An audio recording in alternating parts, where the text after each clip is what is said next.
Welcome, fellow last placers, and welcome to another episode of LPF Debrief, where we talk about TV shows, movies that we essentially want to talk about. And in today's episode, we are going to talk about the series that just started on Wednesday, the What If series. So today is going to be all about what if. We're going to give you guys this normal stuff that we do, about how much we like it, and my video stuff just froze. So give me a second, and I'm Yeah. back. So we're just gonna keep that in, whatever. But anyway, so just like we always do, we're gonna shame the person who is not watching it. This is our Yendi shame. Shame. Same. All right, let's get right into it, C-Rod. So today was What If. This is going to be an anthology like episode. So basically, this doesn't have like a continuing timeline. Like there's no real like what I mean. It's going to be kind of all over the place, which is the point of the show. But essentially, we're just going to go into stories about what if this happened instead of that. And for context, a lot of people, this used to be a comic book, and it was a fan favorite because it would tell stories if it happened in a completely different way.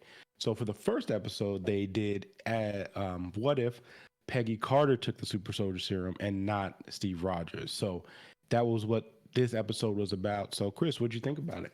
Overall, I thought it was great. I did feel. I mean, it's always hard for these shows for me in the beginning because I always come in with a different mindset. So obviously, coming off of WandaVision, going into Winter Soldier, I felt like, oh, this is really slow, and more serious. And then going from Loki to this, I'm like, okay, this it felt very not rushed, but fast. It felt very quick. I mean, we obviously already know the story. They're replaying basically the first movie, it just in her shoes. So there was moments that I was just like, man, we're moving really, really fast. Like it felt like a YouTube series to me more than a 30-minute show. So, but I feel like I'll get over that. I'm probably gonna rewatch it again, just to make sure. But yeah, I thought it was really cool. I love the animation. The animation's fantastic. I thought it was really cool. The lighting, the shadows, and everything like that is pretty dope. But yeah, overall, really good episode. I enjoyed it. What about you, man? Yeah, I really, really like this episode. The thing is, like you said in the beginning there, the pacing is fast, but that's completely expected because essentially they're just giving us the main plot points of what's happening within that character. So like I don't need to do that like in Cap 1. When you really think about it, they did that whole in which they reference in this was when they did that whole tour of him just walking around taking pictures and stuff. Like that was like 20 minutes of that movie. So like they cut that out, which is not necessary. They actually made fun of it, which was good. So like you know what I mean? So I get the pacing of it being fast. It is a story essentially that we know, especially because her story is not going to be that much different from it's not going to be that much different as far as like those scenes that happened in Cap 1, especially those beginning scenes. Like you didn't really necessarily need those. You just needed to know what the difference was between her and Steve being, the super soldier serum, which I thought this show did a really good job at showing, especially with her not like how they were being as the general was being extremely misogynistic towards her, and he was like, you can't be like, you're not even supposed to be in this room because you're a woman and stuff like that, even though she was already proving to be their best soldier and being very tactical. So like those were the bits that I wanted anyway, like to see how she would have to deal with those kind of things. So them going straight to the point for me is why they're able to make it a 30-minute episode and not feel like we're dragging on. So I personally do like that we didn't have to like they cut out all the fluff and went straight to like the major key parts of the show. So for me, it wasn't like I didn't feel like rushed by it. I just understood we're going to be telling some of these stories a little bit faster, or most of these stories, especially the ones that have particular like already have a counterpart. You know what I'm saying? So like this one already has a counterpart. Like the one they're gonna do with T'Challa is gonna have a counterpart already. You know what I mean? Like Yeah, we already true. Star So Lords. probably like Like the Marvel zombies will probably be a little yeah, bit of a like slower pace because might they're be a gonna be like, little hey, bit this is how more we got here. pacing. Yeah, Exactly. So it might be more of a pacing because they're telling an original story essentially. You know what I mean? yeah, that Not makes that sense. these stories are not original, but I'm just saying like the fluff of those episodes. Like when even like quick prediction, like when we see the T'Challa episode, like I'm pretty sure they're just gonna show like his version of dancing to try to get the stone. Like, you know what I mean? Things like that. It's not going to be too like, oh, this is a complete, it's going to follow the basis, but you know, it's just going to be a different character. So, Completely forgot the I, dancing scene. yeah, That's yeah. gonna be You know, pretty dope. I mean, yeah, stuff like that's going to be interesting. You know what I mean? Yeah. So, I did appreciate what they did with this. I thought I'm so happy they got Hartley to do her voice, the voiceover again, because then that's a super underrated show. Also, Agent Carter that got canceled way too Fantastic, fast. man. It was You so know what I good. mean? Yeah, that show got canceled way too fast, and the fact that they re-signed her to come do the voice acting on this, it felt very natural. Like, you know what I mean? So like it felt like it was that you were following the same character, and I mean she was dope. Like, you know what I mean? I loved the fight scenes with her because it was still very different than Steve's fighting. Yeah, Like on she was my very boastful about the way she fought. You know what I mean? yeah, on my notes I put I put loves the shield. Like she Yes. enjoyed throwing Mhm. and using that shield a lot, and I was like, my god. Yeah, And then she was. after I finished typing that, that was the moment that she's like, "Where have you been all my life?" And she's holding Yeah. it, and I was hmm like, "Man." And those are one of the things I'm looking for too, is like how she varies like fighting styles. I don't want her to fight the same because she's not the Yeah, same person. So her fighting different than Steve was awesome. I did love that they did a couple of the references that Steve did, like her doing the punching bag, hmm like was dope, and then her actually throwing weights was pretty go like a nice cool little foreshadow for her to get the shield. I loved Howard Stark in this. I yeah, he thought was he really was good. so funny. Like he was so good. He just did so many like fun things that he would do, and especially him being a man of science. Like even when the general was like, "No, like I don't do this," like you know what I mean, and then he's like, "I push buttons. Yeah, Like he's I'm like, "Get doing in this. there," Like and he's I'm like, not." "No, no, no, No, no. I'm He's not like, getting no, in no, there." no. I'm good over here. So like him doing that, and then him obviously wanting to see the results, right? Like because he is a scientist, and that's just you know. And they gave some great lines where she was like, you know, some of the most brilliant men in the room want me, and then he goes, yeah, like me, like you know what I mean, like.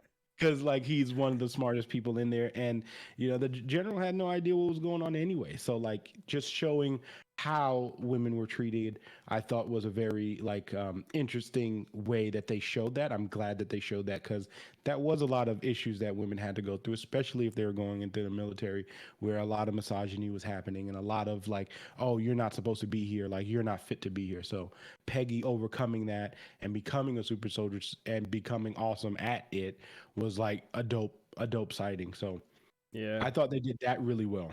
The I wanted to talk about the moment that changed, like whenever she's in the room. So in the movie, does she go in? She, She goes into because he's like, "Oh, you don't want you sure you want to be in here?" Did she actually leave? yeah, she does leave Okay. Oh, because she does remember, leave. because what happens is they ask her, they say, Agent Carter, wouldn't you be more comfortable in the booth? And then she goes, no, I'd prefer to stay. And then in the movie it goes, Agent Carter, don't you think you would be more comfortable in the booth? And she says, oh yes, of course, sorry. And then she does go to the booth. So that was the changing, and which I loved. Oh man, the voice of the Watcher, which is also super cool character, super like and it's actually, oh man, what's his name? I'm forgetting it off the top of my head.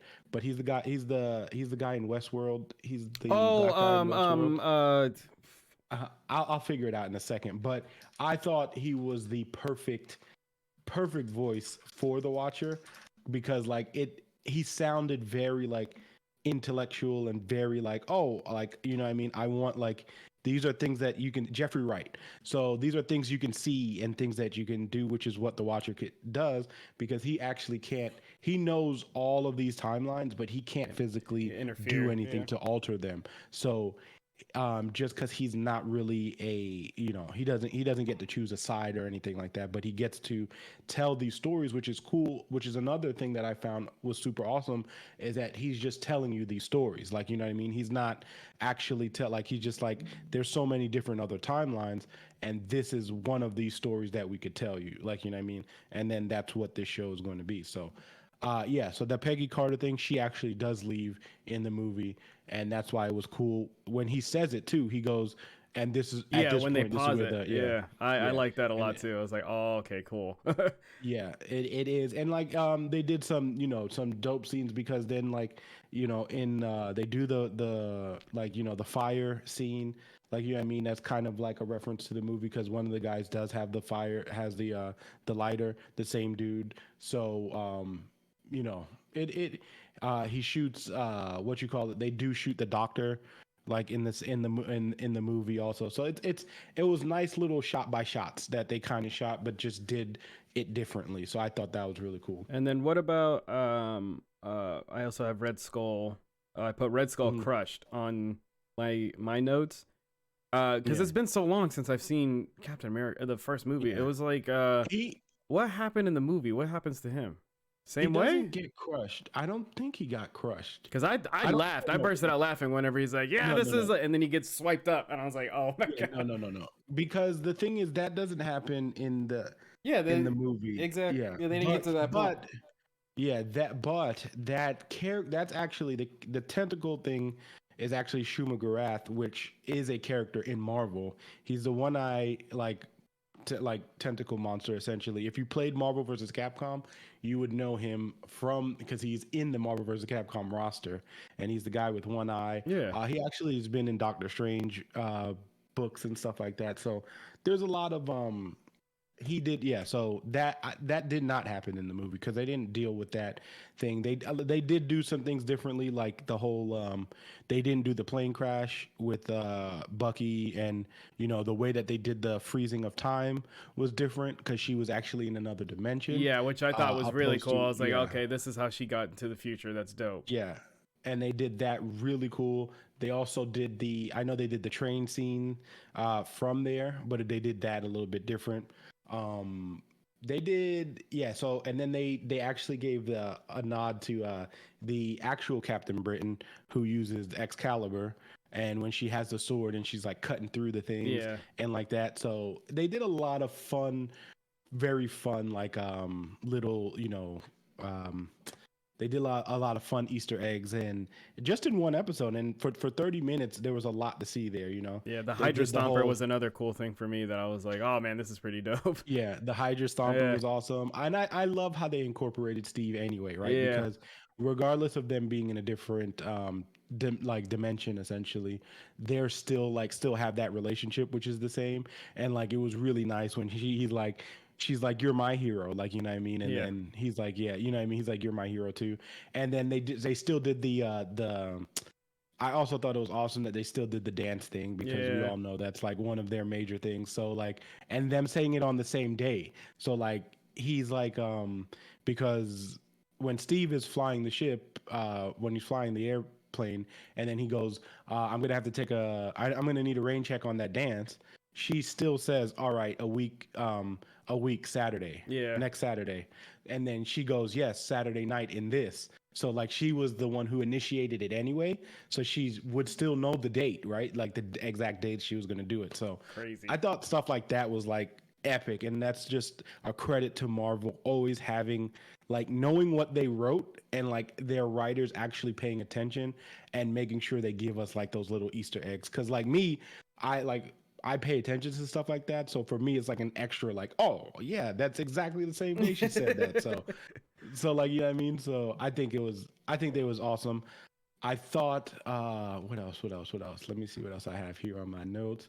I liked what they did with Bucky. It was interesting. They didn't give him obviously him, losing his arm and stuff like that to become Winter Soldier. So They but they do did joke do about yeah. yeah, they do when she goes, "You almost ripped off my arm." Like, yeah, when he, so they do joke about stuff like that, and it was, it was a fun way to tell those stories, about like, it's a fun way to tell that alternate universe story. Yeah. Also seeing And Steve real quick, seeing Steve the mhm, way seeing like the tiny person he was, I yeah, felt bad for him, man. I was just like, dude, this yeah, guy really like. I mean, he still had the characteristic of like he cares yeah. about I'll everybody never else. give He up. wants to Yeah, be the hero. Like he can be the hero. He is a hero. But hmm like seeing him struggle even more now, yeah, just to reach his goal. I was just like, Yeah. dude, this guy like honestly just never gives up. That's so cool. No, But yeah, yeah, he's an embodiment of that. You know what I yeah, mean? So I did love the reference to when the movie when the team, him and the team, they open the door and he starts shooting and she yeah, did it yeah. also. Like, you know what I mean? So all that stuff to me is like, yo, this is what I'm talking about. Like, I did love how the Hydra Stomper looked like Tony's first suit Mm-hmm. in Iron Man. Like, you know what I mean? So a bunch of cool stuff. I loved how she like that. I did love the time jump, like we were talking about. The time jump was super cool because it's like, oh, we're gonna do this another way, and then she comes back to Clint and Nick, and she's like, you know, what I mean, and they kind of do the same thing with Cap, right? Where they're like, well, Nick Fury does the same thing, and he's like, nah, like the war's over, like it's 70 years from now. And she's like, of course we won, like you know what I mean, like Yeah. stuff like that. So I all that to me is like a nice way of telling those stories. It doesn't feel like it's going to be like too much too long, which is why I said I had no problem with the pacing, because I honestly wouldn't have wanted an hour of this, right?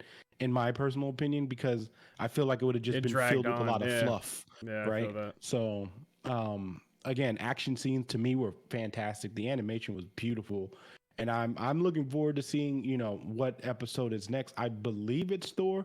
They haven't come out and said it yet, They but have a list I of think what the yeah. first 4 episodes, but I can't remember it off the Okay. top of my head. Yeah. So I thought, like I said, you know, those stuff, all that stuff. So what was your favorite moment? Favorite moment was after Red Skull gets snatched, and it zooms in on Yeah. Carter and Stark, and Stark's like, "What?" Like freaking out, like he's like, "What the hell?" Oh, it's so Yeah. perfect. I lost it. I was losing. Yeah. Oh Yeah, yeah, that was my favorite part. It's just like his facial Mhm. reactions, and even like that Yeah. moment where Steve and Peggy are about to kiss, and he comes up to the window. And he's Mhm. like, "What are you guys Yeah. doing?" "Oh, I'm Yeah. sorry for interrupting. Like you know, don't And then mind he's me." like, Yeah, and go he's just on. Like, you know what I mean? so Yeah. yeah, Howard was definitely like like I said, a gem of yeah, that little episode because he just did so many, he had so much fun moments. yeah. But that My, moment, those moments of everybody coming in and seeing the ton of one at a time, even Bucky coming in, he's yeah. like, "What the hell What is the, that?" Like, yeah. so that It's I like love those really, moments. it's really like why? Like why is there a tentacle like you know what I mean? Like why is there a thing like that? And I did before I go into mine, I did like that they still made it like a cosmic thing because remember the Tesseract also was what Loki was trying to bring Thanos' army in. Yep. Like I did think it was cool that it wasn't Thanos, but they were trying to bring something like an extra And I thought it terrestrial was too. And then I in. saw Yeah. whenever he said like, "Oh, it's our champion," I was like, "Oh, Yeah. okay, yeah." Well, that makes Yeah. sense. Yeah.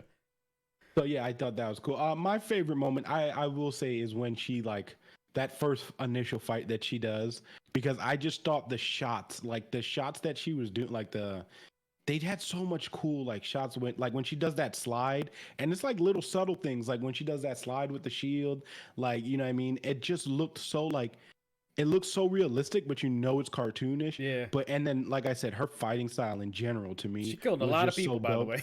She, oh no, they. I mean, even in Cap, they do Yeah, because I he know. doesn't. But I was just Yeah, he noticing it doesn't. in this. I was like, man, Yeah, she's taking out some dudes. Like she ain't yeah. just That she knocking them was. out. Yeah, she was not playing. She was also had a level 5 kick Yeah. because she was using that kick a lot. And me and my brother always joke about this, but that kick that she did was if you watch Winter Soldier.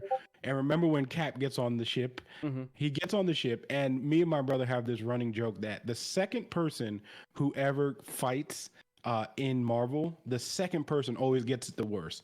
And the second person in that movie is the guy that Steve kicks, and he like rams into the thing. You like remember? It's always happens, bro. If you go back and look, the second person always gets it the So worst. if I ever get a So script and I'm a background character and it says henchman 2, I'm gonna be like, "Can I be 3, please?" no, yeah, can I be 3? Because the second one gets it the worst. So Steve does that kick to him, but Peggy used that kick a lot, and she Yeah. was kicking people through walls, like you know what I mean. And I thought her action scenes were absolutely fantastic. So overall, I'm excited for where the series is going. I think it's going to be a lot of fun. I think we're going to get a lot of cool stories because it is a fan service kind of thing where some people we do want to know some of these stories, like what if that happened. And it's always fun, right, when you do like those water cooler talks and you're like, yo, what if this person got this, or what if that person got that, like, you know what I mean, what if, you know. So it's an interesting talking point, and I think these episodes are gonna, you know, people are gonna really find solace. And the fact that it might actually be connected, because I have a theory that I think if you wanted to bring Michael B. Jordan back, this would be the perfect way to bring him back and actually make him the Black Panther. And then you can make Killmonger Black Panther and still have Michael B. Jordan in your next movie, because story that they plan on telling, he does become the king. He's King Killmonger. So you could use that version, since we're opening up the multiverse. You could use that version of him and then put him into this. I'm just saying, listen to me, Marvel. Hire me. You know it's a good idea. You could bring back Michael B. Jordan, and a lot of people would be happier than that. Would be happier if they did that than ever trying to recast T'Challa. Just saying. I'm just saying. So the T'Challa episode should be next, right? Or it's I know they announced it, so that's gonna be a rough episode, man. I mean, that's gonna be a cool episode, but I'm gonna be going through it. I mean, I'm gonna be going through it. As you can see, you guys can't see it, but I'll have it closer. But that's the Star-Lord T'Challa right there. So yeah, that's gonna be a rough one for me for sure, because that's like the official last of him playing T'Challa. So yeah, so let's not, we'll get there when we get there. So if we're emotional for that episode, be prepared for a little, a little waterworks. But that was pretty much it for us. We are going to be on again next week, because we're going to just follow this for the next 10 episodes. So we'll have at least one of these episodes a week. I know later on in 2 weeks we're going to have the Shang-Chi episode. So there's going to be a lot of content going in. We might also, we've been considering doing Titans. So Chris and I are going to be doing. Yeah. Oh, you see, well, we might talk about that and, give you guys some time to watch that, because I understand that people might not have. Yeah, I didn't know they were I didn't know they were doing 3 either. So yeah, it might just be an overall thing. Maybe at the end of it, we'll see. No, we might do an overall thing, but we'll figure something out. But we're gonna have a lot more LPF debrief for you guys. So next week, tune in for episode 2 of that. If you guys haven't already, we have the Loki episode. We have a Jungle Cruise episode with Yendi, who we always shame. He's actually in it, and we just did the Suicide Squad. So we have a lot of content for you guys. Please like, share, do all that good stuff, so you can help us with the algorithm. And then until next time, Fire Team out.